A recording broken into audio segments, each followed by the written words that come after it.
What you all see right there is an experimental aircraft that Remember this shit? This is gonna be the last video I'm gonna watch before we go to sleep. inside of which is a 6-year-old boy. Welcome to Watch Mojo, and today we're counting down our picks for the top 10 live TV disasters. Well, I'm gonna have to stick to the basics with you. The floor is a little hard here and I don't want you getting hurt. For this list, we'll be looking Bruh. What you all see right there is an experimental aircraft that inside of which is a 6-year-old boy. Welcome to Watch Mojo, and today we're counting down our picks for the top 10 live TV disasters. Well, I'm gonna have to stick to the basics with you. The floor is a little hard here and I don't want you getting hurt. For this list, we'll be looking at broadcasting snafus and goofs that occurred on live television. Which of these disasters would you not want to be caught in? Let us know in the comments below. What happened? Number 10, Milli Vanilli ruined their own careers. How? German R&B group Milli Vanilli were extremely popular in the late 80s, winning the Grammy Award for Best New Artist and scoring 5 top 5 hits in the United States. What? But What everything happened? started crashing down on July 21st, 1989. During a live performance on MTV, their hit song, Girl You Know It's True, began to skip, indicating that they had been lip-syncing.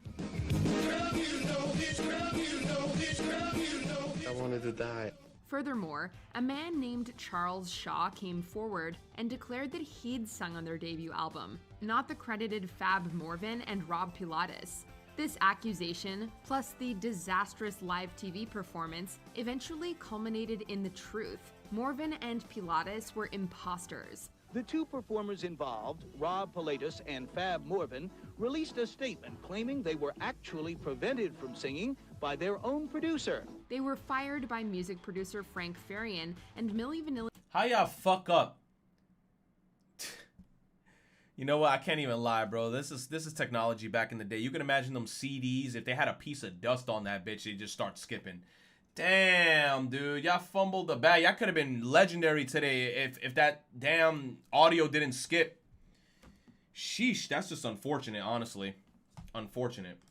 quickly disappeared from the public consciousness. We were famous, now we're infamous. Just like that. Number 9. BBC interviews the wrong guy. This could very well be the funniest blunder ever seen on national television. On May 8, 2006, tech expert Guy Cuny was scheduled to interview live on the BBC concerning a recent court case involving Apple. However, the staff mixed him up with Guy Goma, a business graduate who happened to be interviewing at the BBC on the same day. Well, Guy Cuny is the editor of the technology website News Wireless. Hello, good morning to you. Goma was ushered on stage, quickly wired up, and soon launched into a live interview with host Karen Bowerman. When I came, they told me something else, and I'm coming. You got an interview there, so it's a big surprise anyway.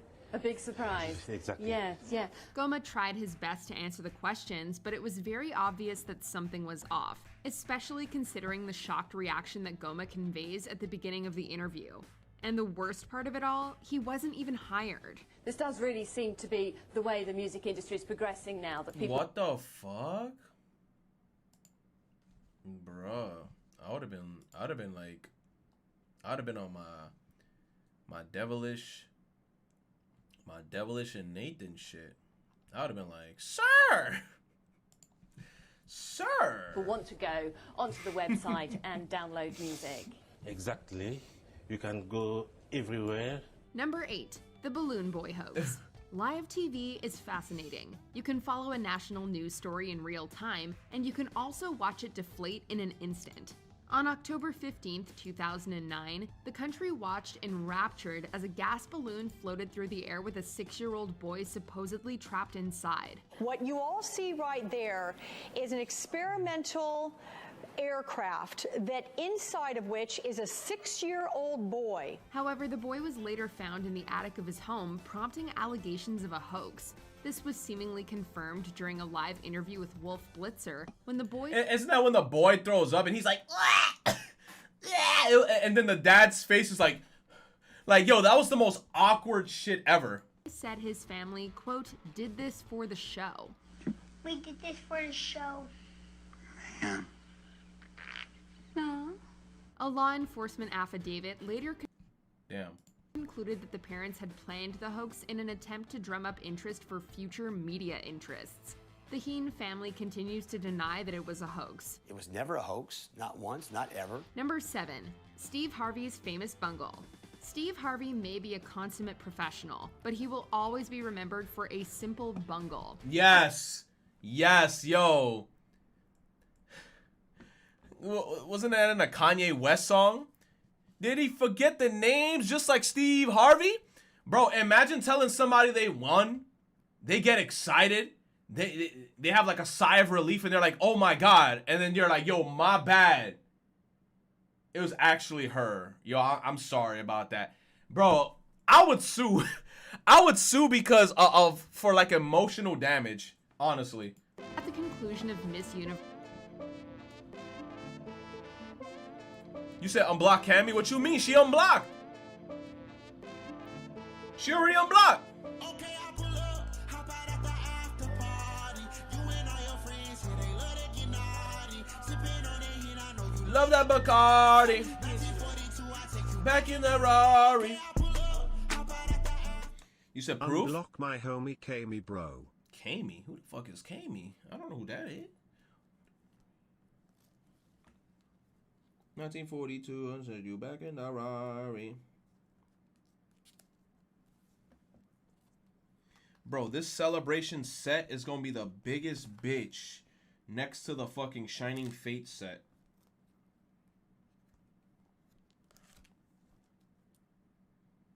Bro, I gotta get... Wait, what's after the VMAX Pikachu? I'm sorry, hold on. I'm just actually looking at this set. What's after the VMAX Pikachu? Surfing Pikachu VMAX. Oh, that's what I did. I left an empty space. So I could put another Surfing Pikachu VMAX just because I have another one. Fuck it. Give me 1 second. Alright. In 2015, Steve Harvey declared Colombia's Ariadna Gutierrez the winner. Colombia! However, he awkwardly bumbled his way back on stage and told the crowd that he'd messed up. Gutierrez was actually the first runner-up, and the Philippines' Pia Wurtzbach was the real winner. The first runner-up is Colombia.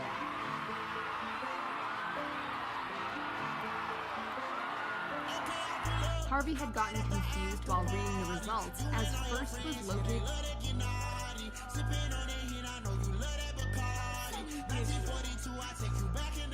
Okay, I'll pull up. How about at the after? Yo, if this guy was at Rolling Loud, what's good, Retro? I would have lost my shit. Glad to catch you still streaming.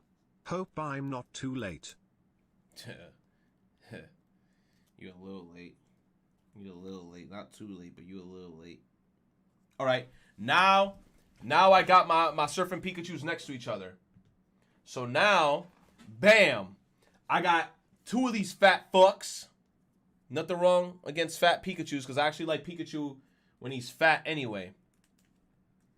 And now the page of emptiness, right? So now we're here and now it's just empty. Oh no, hold on.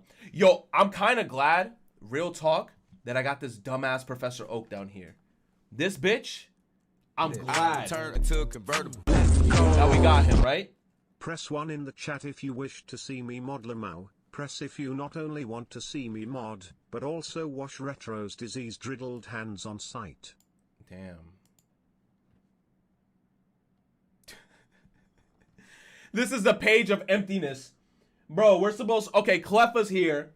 Birthday Pikachu's here. You know how hard is it to get... Like, to get all these other fucking cards? It's gonna be hell. This shit gonna be terrible, dude. Oh, well. If I find Celebrations ETB, I'm definitely gonna buy it, though, but you already know. Alright, let's see this shit. Beside Gutierrez's name. The mistake made headline news, became an internet sensation, and continues to haunt Harvey to this day. This is exactly what's on the card. I will take responsibility for this. Just 14 months later, Warren Beatty and Faye Dunaway took some of the heat off Harvey by announcing the wrong Best Picture winner at the 89th Academy Awards. Number 6. The infamous Super Bowl fiasco. Oh, is this when we got to see Janet Jackson's nipples? Oh my god, I remember seeing that shit as a kid. An infamous piece of TV history occurred on the night of February 1st, 2004, also known as Super Bowl 38. As everyone knows, Justin Timberlake accidentally ripped off the outer layer of Janet Jackson's shirt while performing a dance move, briefly revealing her breast and nipple shield. This instigated a national discussion, the likes of which has rarely been seen before or since. It was front-page news across the country, with some calling it an indecent act of American immorality. If each CBS station ends up having to pay, fines could reach the millions. Janet Jackson ended up blacklisted. Okay, buddy, $1 million fine for a nipple? Okay. By many radio stations and television music channels. It also led to the creation of YouTube and added the term wardrobe malfunction to the Merriam-Webster's dictionary. Talk about an unforgettable halftime show. Do you think people were too hard on you? Yes. I think they were. I think they did put all the emphasis on me. Number 5. Nah, they were too hard on her, honestly, because it's like, first of all, it wasn't even really her fault. Because it's kind of like it was both her and Justin Timberlake. They were in the heat of the moment. You know, when you're performing, you're kind of trying to give it your all, and accidents happen. So I feel like she shouldn't have gotten as much heat as she did, because it's like, yo, accidents happen, and it is what it is. We're fucking human. You know why they did that shit? Because I feel like Michael Jackson was going through the controversy already of like all this bullshit, and because she a black woman. That's why. Flaming arrows. Can you promise you won't be mad at me if I kill you? Sure. No promise that. During a live quarterfinals performance on America's Got Talent, stuntman Ryan Stock swallowed a steel rod with a YouTube was target made because people wanted to some girls' nipples. How degenerate, Keck. You said some girls' nipples, what? Attached to the end. This target poked out of his mouth and was supposed to be shot with a flaming arrow by his fiancée, Amberlynn Walker. This seems like a bad idea, not only from a safety standpoint, but a live TV standpoint as well. A stunt like this can go catastrophically wrong, and it nearly did. Wait, what? What? Did they just make a random bitch shoot it? Stuntman Ryan Stock swallowed a steel rod with a target attached to the end. This target poked out of his mouth and was supposed to be shot with a flaming arrow by his fiancée, Amberlynn Walker. This seems like a bad idea, not only from a safety standpoint, but a live TV standpoint as well. A stunt like this can go catastrophically wrong, and it nearly did.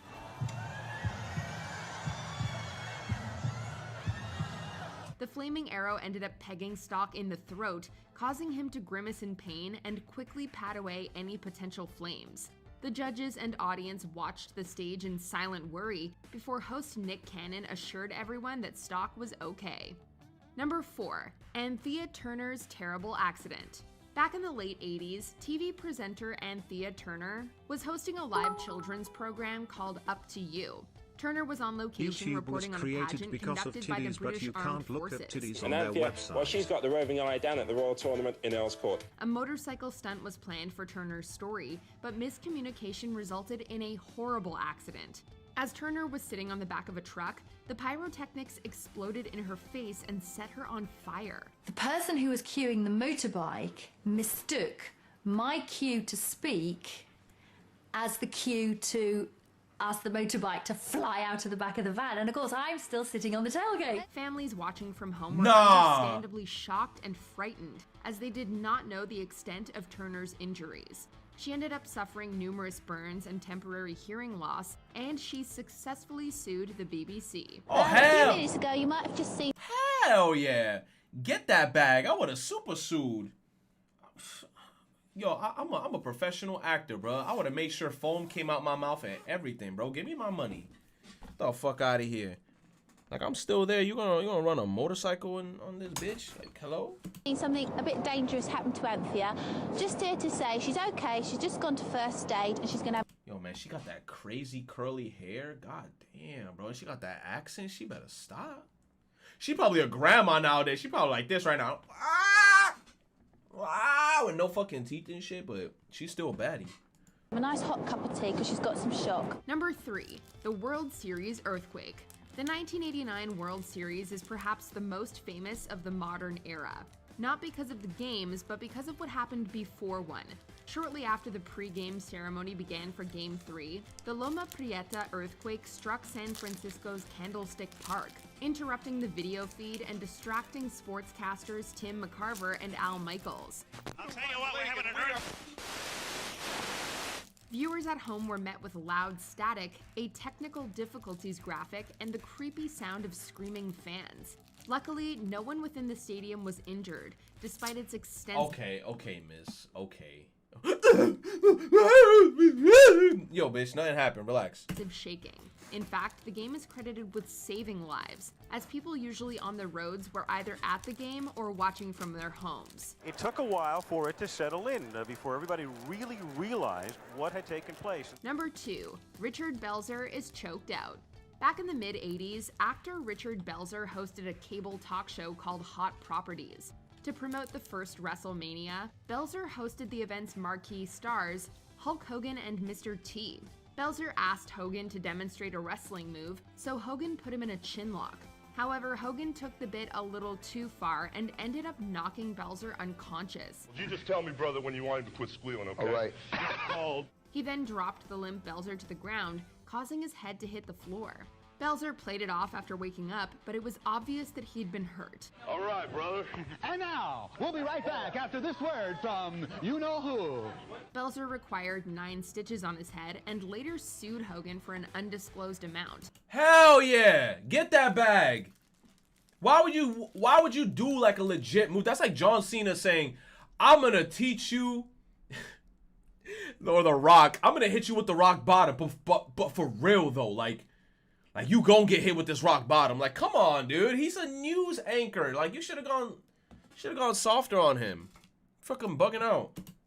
He bought a farmhouse in France with the proceeds, which he named Shea Hogan. I feel really bad about the situation. Richard asked me to demonstrate a professional wrestling hold, and that's exactly what I did. Before we unveil our number 1 pick, here are a few honorable mentions.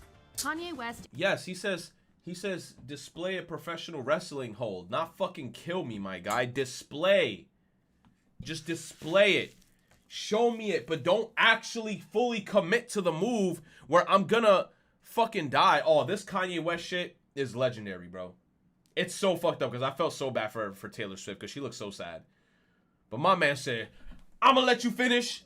Interrupts Taylor Swift, arguably the most famous thing to ever happen at the VMAs. Yo, Taylor, I'm really happy for you. I'm gonna let you finish. But Beyonce had one of the best videos of all time. Madonna falls at the Brit Awards. She fell hard. I saw this clip on TikTok, but I didn't think it was real until I actually looked up this clip. Yo, she fell hard, but I gotta give her props because she kept on performing. Also, she's the same lady that kissed Drake, and Drake had like this disgusting ass face when she kissed him. He was like this. Every time I see the clip of her kissing Drake and the face Drake made, it kills me every time, man. Like, he was so disgusted. She probably tastes like Newport cigarettes or something. The singer is violently yanked off stage by her cape.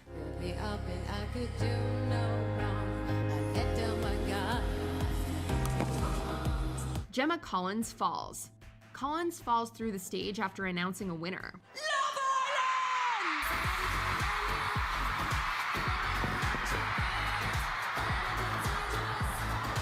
Before we continue, be sure to— She fell through the floor? How she fell through the floor?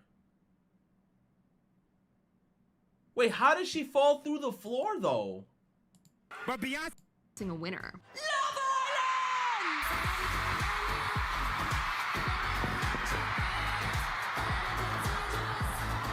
Before we continue, be sure to subscribe to our channel and ring the bell to get notified about our latest videos. You have the option to be notified for occasional videos or all of them. If you're on your phone, make sure you go into your settings and switch on notifications.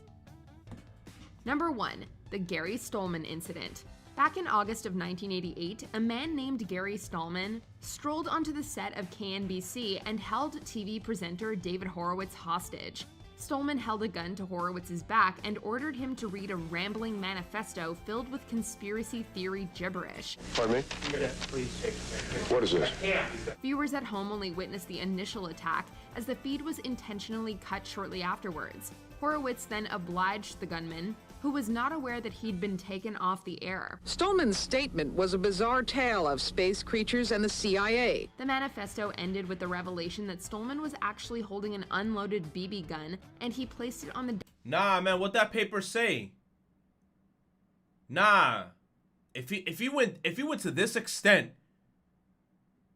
to get him to display this information, what if he's a time traveler and he came back to warn us about something? What's in that paper?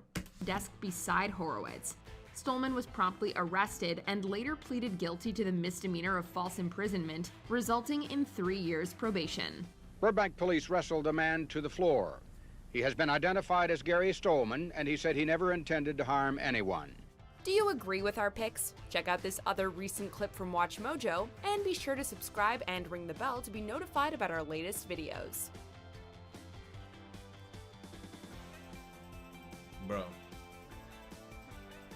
To warn us about the BBC